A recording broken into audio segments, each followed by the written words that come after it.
네, 오늘 A컷을 통해서는요, 이재명 대통령의 사진을 준비를 했습니다. 이재명 대통령이 핵심 규제 합리화 전략회의를 오늘 오후에 개최한다는 대통령실의 입장이 나오면서 이로 인해 로봇과 자율주행, AI에 대한 기대감이 커지고 있고요. 정부는 거미줄 규제를 걷어내서 관련 산업을 가파르게 육성시키겠다라는 의지를 내비쳤습니다. 그렇다면 어떠한 내용이 좀 다뤄질 것으로 보일까요? 우선 3대 분야에서 걷어낸다라는 의지를 표현했는데요. 가장 먼저 AI 데이터 활용에 대한 확대 기대감이 커지고 있습니다. 데이터에 대한 활용 장벽을 낮춰서 AI 3대 강국 도약을 위해 박차를 가하겠다라고 지금 이야기가 나오고 있는데요. 기업과 연구소에 대한 데이터 접근을 확대하고 혁신 서비스의 창출을 지원해서 AI 산업 성장을 보다 더 적극적으로 지원하겠다는 정부의 의지가 또 다시 확인이 됐습니다. 두 번째로는 자율주행과 로봇 규제에 대한 정비입니다. 실증 지역을 대폭 확대해서 상용화에 보다 더 속도를 낼 수 있도록 정부가 지원을 할 예정이고요. 산업 현장에 로봇을 도입을 해서 불필요한 규제로 인해 사실 로봇 도입이 좀 막혔던 부분이 있는데 그러한 규제를 완화하겠다는 정부의 입장도 있었습니다. 세 번째가 경제 형벌에 합리화합니다. 과도한 형사처벌을 완화시켜서 기업 성장의 허들을 해소하겠다라고 이야기를 하고 있고요. 경영에 대한 불확실성을 완화하고 투자와 고용에 대한 활성화의 기반을 마련하겠다는 것입니다. 경제 형벌이 굉장히 엄격하게 적용이 되어 있으면 지금 투자를 한다던가 기업에 대한 성장을 하는데 조금은 주춤거릴 수 있다라는 게 정부의 입장이고 그것을 조금 더 완화하겠다라는 내용입니다. 구체적으로 어떻게 이야기가 됐다라는 이야기는 안 나오고 있습니다만 기대를 해보도록 하겠습니다. 여기에다가 현대차가 미국에서 연 3만 대의 로봇을 양산할 수 있다라는 분석이 제기되고 있습니다. 8월에 한미 정상회담에서 현대차가 기존 210억 달러에서 260억 달러로 투자 금액을 증액하는 내용을 발표했죠. 그런데 이 증액 금액인 50억 달러에 로봇 양산 계획에 대한 금액이 포함됐다라는 분석이 나왔습니다. 28년에 공장을 구축하고요. 29년에 양산을 개시해서 30년에 본격적으로 로봇을 만들겠다라고 지금 추산이 되고 있고요. 29년에 평균 판매가가 지금 7만 달러가량으로 우리나라로 따지면 1억 원을 밑도는 것으로 추산이 되고 있습니다. 보시는 것처럼 로봇을 시제품으로 만들기 위해서는 정말 많은 금액이 포함이 되게 됩니다.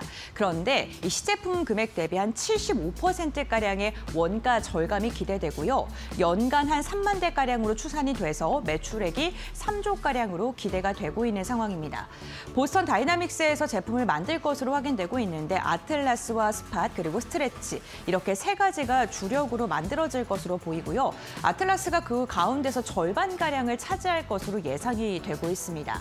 연구나 시연 중심으로 많은 금액을 투자했었던 로봇 분야에서 이제는 산업이라던가 상업용으로 매출을 뽑아낼 수 있는 그런 산업으로 전환될 수 있다라는 그런 분석이 나오면서 기대감이 커지고 있는 상황입니다. 특히나 지금 현대차는요, 미국에 굉장히 공을 들이고 있는 상황인데 왜 미국을 선택했을지 한번 알아보도록 하겠습니다. 지금 많은 분들께서 좀 기대하고 있을 게 18일 날 진행되는 CEO 인베스터 대회일 것 같습니다. 이번에는 이례적으로 미국에서 진행이 될 예정인데요. 어쨌든 미국이 세계 최대 소비 시장이기 때문에 미국에서 만약에 로봇이 상용화됐을 때 이게 금액으로 추산되는 게 기하급수적으로 늘어날 수밖에 없습니다. GDP의 70%가 민간 소비이고요. 여기에다가 제조 서비스 부분의 노동력이 현저하게 부족한 상황이기 때문에 로봇과 자동화에 대한 수요 급증에 대한 기대감도 커질 수밖에 없을 것 같습니다. 두 번째로는 AI 핵심 기술 역량이 점점 더 커지고 있다는 거고 거기서 세계에서 좀 주도하고 있다는 것도 주목해 볼 만한데요. 지금 인력과 투자 그리고 인프라가 미국이 전 세계 1위인 것은 누구도 반박할 수가 없죠. 여기에 피지컬 AI 고도화와 지능형 로봇의 연구 개발에 유리한 시장이 미국이기 때문에 미국을 놓을 수 없다라는 게 분석이었습니다.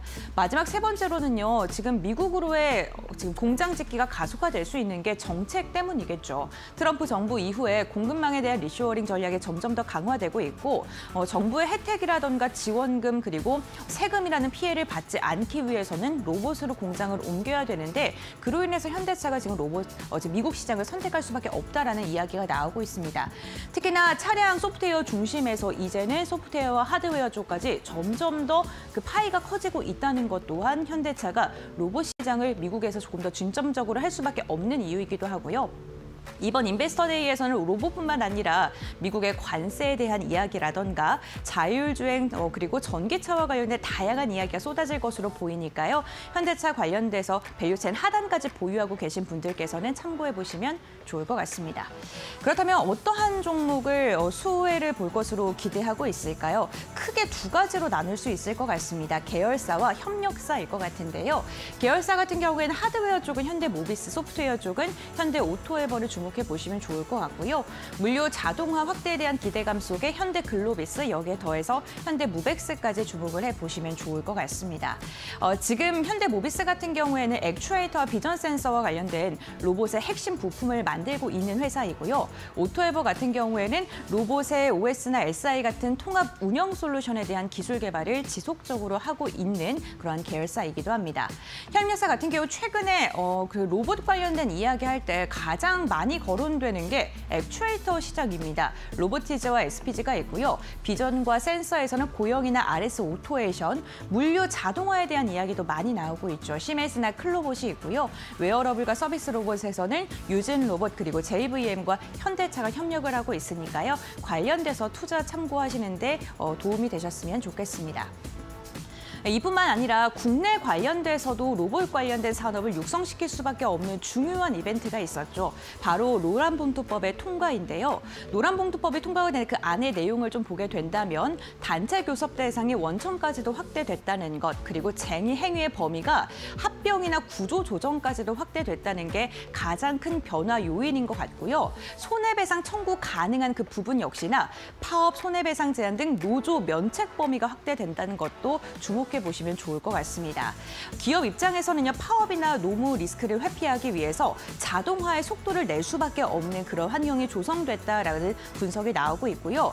정규직을 충원하는 대신에 로봇이나 스마트 팩토리를 투자하려는 그러한 심리가 더 커질 수밖에 없다라고 이야기가 나오고 있습니다. 왜냐하면 로봇은 파업을 하지 않기 때문인데요. 노동 리스크가 로봇 투자를 촉진할 것이다라는 인식이 확산되면서 노란봉투법이 통과됐을 때 로봇 관련 기업들이 급격하게 주가가 상승하기도 했습니다. 특히나 우리나라는요, 전 세계에서 1만 명당 로봇 밀도가 가장 높은 나라이기도 합니다. 제조업 노동자 1만 명당 1,000대가 넘게 로봇이 보급되어 있기 때문에 전 세계 1등이라고 보시면 좋을 것 같고요. 미국 같은 경우에는 지금 300대 정도밖에 되지 않습니다. 여기에 산업용 로봇 시장에서 세계 4위를 기록하고 있고요. 정부에서도 아무래도 신산업이다 보니까 로봇 시장을 지속적으로 투자하기 위해서 로봇 예산을 내년에 올해보다 3배 이상 확대한 것으로 확인이 되면서 로봇 관련된 시장의 성장성은 국내 안에서도 커질 수밖에 없는 여러 가지 요인이 만들어지고 있는 것 같습니다. 오늘도 관련해서 로봇 관련된 기업들 시장에서 주목을 받고 있고요. 이제는 로봇 완성된 기업들뿐만 아니라 부품 업체까지도 전반적으로 기대감이 확산되고 있는 상황입니다. 이러한 가운데서 우리가 로봇 산업들 어떻게 또 투자해야 되는지 잠시 후 심층 분석 시간을 통해서 이야기 나눠보도록 하겠습니다.